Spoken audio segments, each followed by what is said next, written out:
Hello बच्चों, मेरा नाम है राहुल और हमने पिछली क्लास में आपके जो चैप्टर नंबर 2 है उसकी शुरुआत कर दी थी और उसके बेसिक्स को भी डिस्कस हमने कर लिया था कि बहुपद आखिर होते क्या हैं। ठीक है, अब उसके जो बाकी के कंसेप्ट हैं मैं आपको इस क्लास में क्वेश्चन के साथ ही कंप्लीट करा दूंगा, बहुत ही ईजी वे में। ठीक है, तो आप कोई चिंता न करें।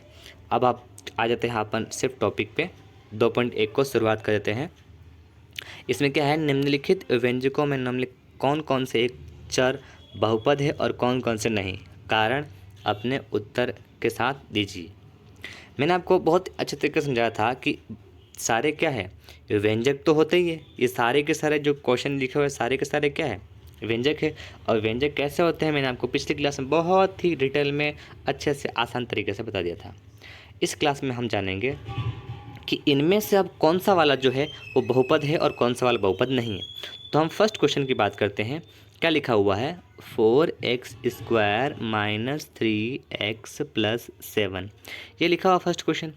अब इसमें कह रहा है कि ये बहुपद है कि नहीं है, व्यंजक तो है, कन्फर्म है। अब आपको देखना है जो ये वाला है ना, XYZ वाले, मतलब इसमें तो x ही, इसकी घात देखनी कितनी है, 2 है। इस पर कुछ नहीं, मतलब एक तो है ही है। तो क्या यह पूर्ण संख्या है? अगर पूर्ण संख्या है, अब पूर्ण संख्या क्या होती है, 0 1 2 ऐसे अनंत चलती है। तो क्या इसकी घात पूर्ण संख्या के अंदर आ रही है? 2, हाँ इसमें होता है, ठीक है। 1 इसमें होता है, ठीक है। मतलब क्या है, ये व्यंजक भी है और बहुपद भी है। तो लिखने का कारण, आंसर क्या लिखेंगे कि निम्न व्यंजक का जो घात है वो पूर्ण संख्या है, अतः यह व्यंजक बहुपद है। ठीक है, यही आंसर आपको हर सवाल के अंदर लिखना है। क्या लिखना है कि बहुपद का घात अगर पूर्ण संख्या है तो व्यंजक बहुपद है, और अगर घात पूर्ण संख्या नहीं है तो बहुपद नहीं है। ठीक है, अब आए थे अपने सेकंड क्वेश्चन पे। क्या है, y, देखो यहाँ पे मैं ही सर्कल लाता हूँ, y²। देखो यहाँ पे तो अपने को देखना ही नहीं है, क्योंकि √x के यहाँ पे XYZ कोई संख्या तो है ही नहीं, यहाँ पे सिर्फ y² है। तो घात कितनी है, 2, घात 2 है, मतलब 2 पूर्ण संख्या अभी बताया था, तो ये भी बहुपद होगा।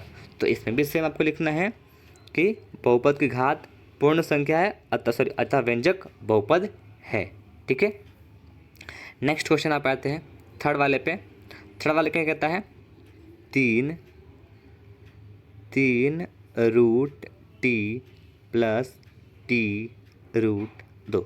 इसको आपको अच्छे से समझना पड़ेगा। देखो यहाँ पे इस √2 को भूल जाओ, इस t की घात कुछ नहीं, मतलब 1, मतलब इसका तो ये पूर्ण संख्या है।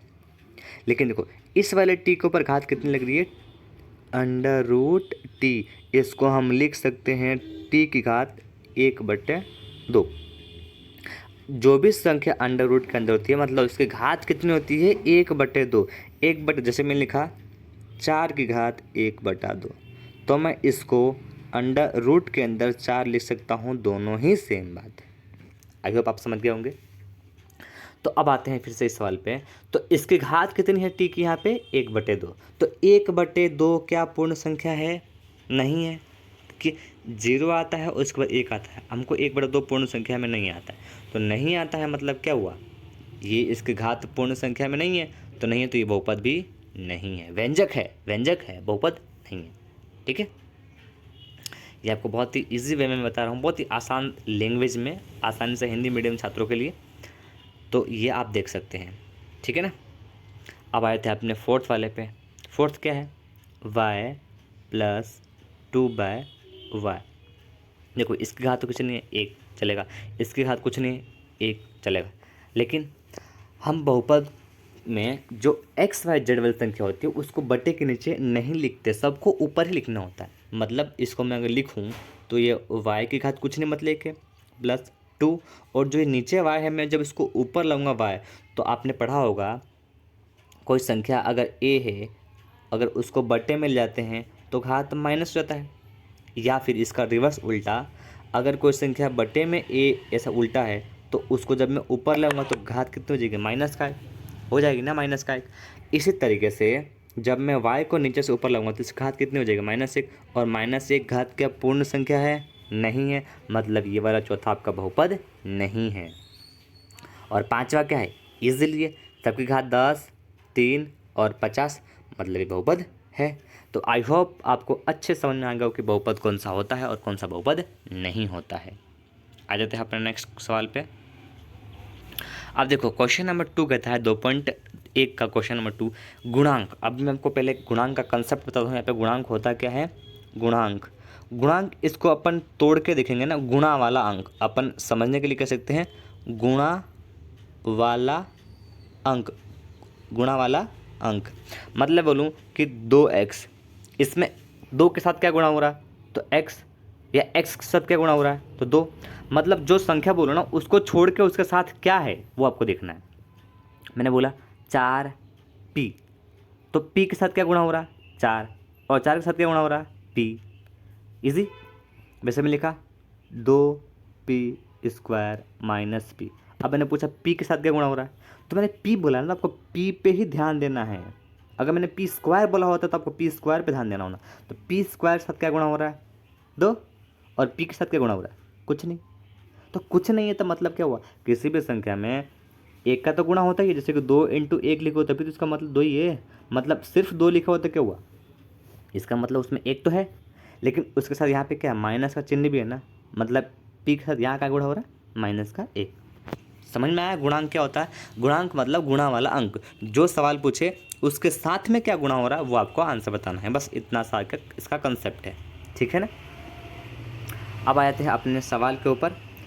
सवाल है x² का गुणांक। ये आपके एग्ज़ाम के लिए बहुत ही इम्पोर्टेंट क्वेश्चन है। मतलब इस टाइप से एग्ज़ाम में आपके आता है सवाल।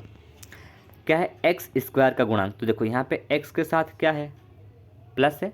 सवाल क्या है 2 + x² + x। अब x² के साथ क्या गुणा हो रहा है, गुणा आना भाई, प्लस आपको 2 नहीं बोलना, ये तो प्लस हो रहा है ना। गुणा क्या हो रहा है तो कुछ नहीं। कुछ नहीं है तो मतलब क्या हुआ, एक तो ही है, और अगर चिन्ह प्लस का है तो एक गुणांक है।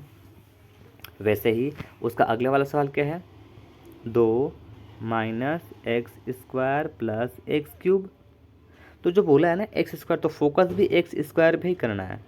कुछ नहीं गुणा हो रहा है इसके साथ, मतलब एक तो होता ही है। माइनस का चिन्ह है तो माइनस लगा दो, ठीक है ना। ये आपको समझ में आ गया होगा, है ना, अच्छे तरीके से। अब उसके अगला वाला सवाल कौन सा है, π/2 x² + x। अब x² के साथ क्या गुणा हो रहा है π/2, तो ये हो जाएगा इसका आंसर π/2, ठीक है। उसके बाद क्या है 2 जो √x - 1 है। अब इसके साथ क्या गुणा हो रहा है, अरे इसमें है ही नहीं ना x²। क्वेश्चन क्या पूछा हुआ उसने, x² के साथ क्या गुणा हो रहा है। जबरदस्ती ये √2 नहीं बोलना है, √2 तो x के साथ गुणा हो रहा है, लेकिन क्वेश्चन में x² पूछा हुआ है, ठीक है। तो इसमें x² का जो गुणांक है वो क्या है 0 है, कुछ है ही नहीं, ठीक है ना। समझ में आ गया आपको। अब आए थे अपन क्वेश्चन नंबर 3 के ऊपर। उसके पहले मैं इसको इरेज कर लेता हूँ। क्वेश्चन नंबर 3 पे आ जाते हैं, ठीक है ना।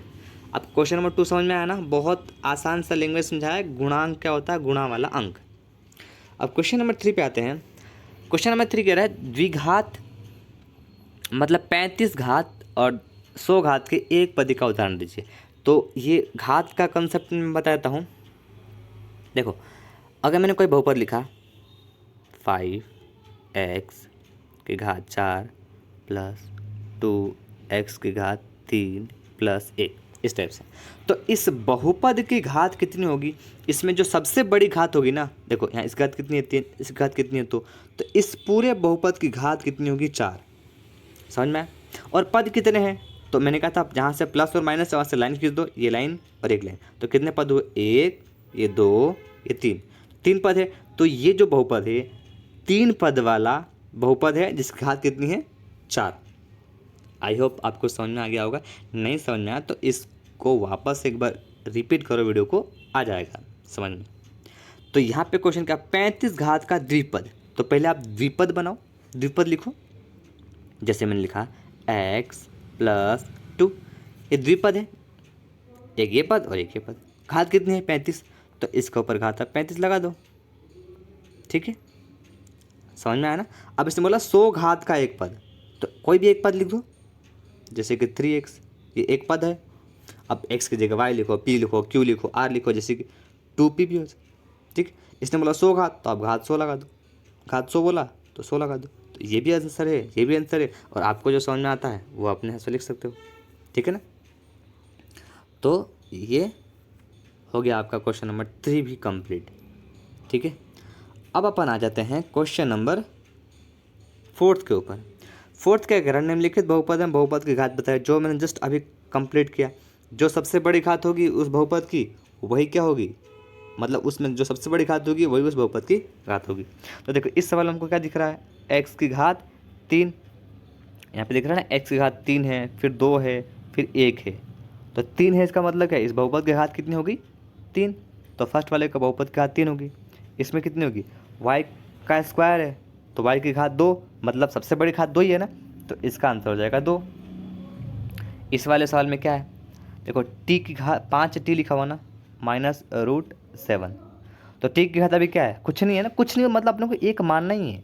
ठीक है, क्योंकि टी एक बार तो है ना। देखो अगर भाई टी की स्क्वायर होता है, मतलब इसका क्या मतलब होता है, टी इंटू टी, मतलब टी 2 बार है, और टी की घात कुछ नहीं है, मतलब वो टी एक बार तो है ना, इसलिए हम 1 लिख देते हैं। ठीक है, आपको समझ में आ गया होगा। तो इसका क्या हो जाएगा, बहुपद की घात 1। अब ये वाला ध्यान देना।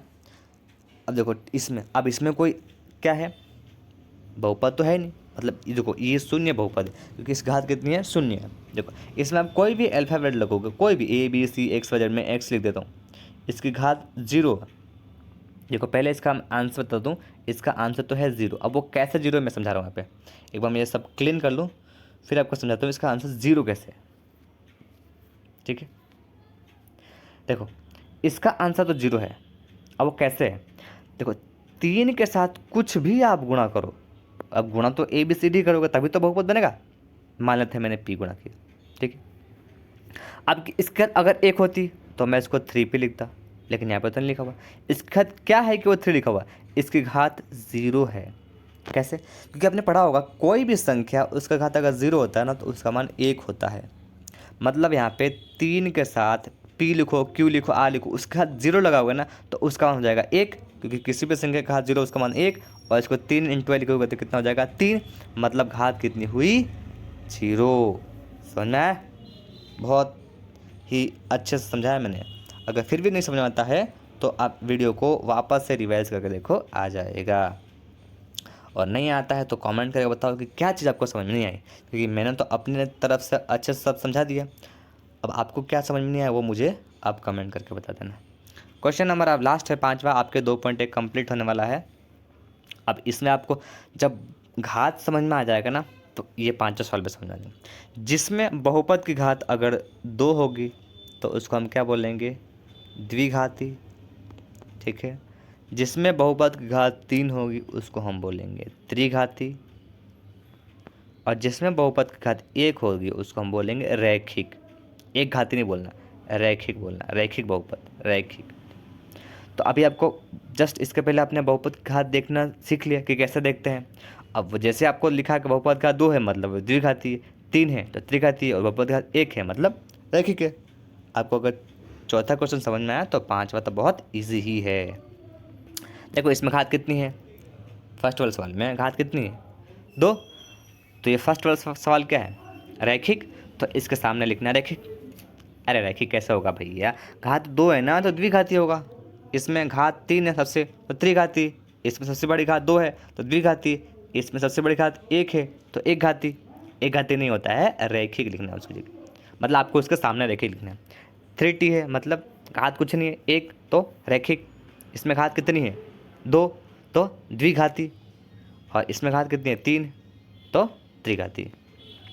मेरी तरफ से आपका 2.1 पूरी तरीके से कंप्लीट, मैंने हर सवाल को बेसिक से एडवांस तक बताया कि इसको कैसे करते हैं कैसे नहीं करते हैं, गुणांक क्या होता है। इसमें आपको इम्पोर्टेंट क्वेश्चन तो मेरे हिसाब से एक वही है, क्वेश्चन नंबर दूसरा जो है गुणांक वाला, और एक तीसरा जो बहुपद लिखना है वो। बाकी सब वैसे ईजी है, पूरी प्रश्नावली ही ईजी है मेरे हिसाब से तो, लेकिन इंपॉर्टेंट एग्जाम में गुणांक वाला क्वेश्चन आप ढंग से ध्यान रखना।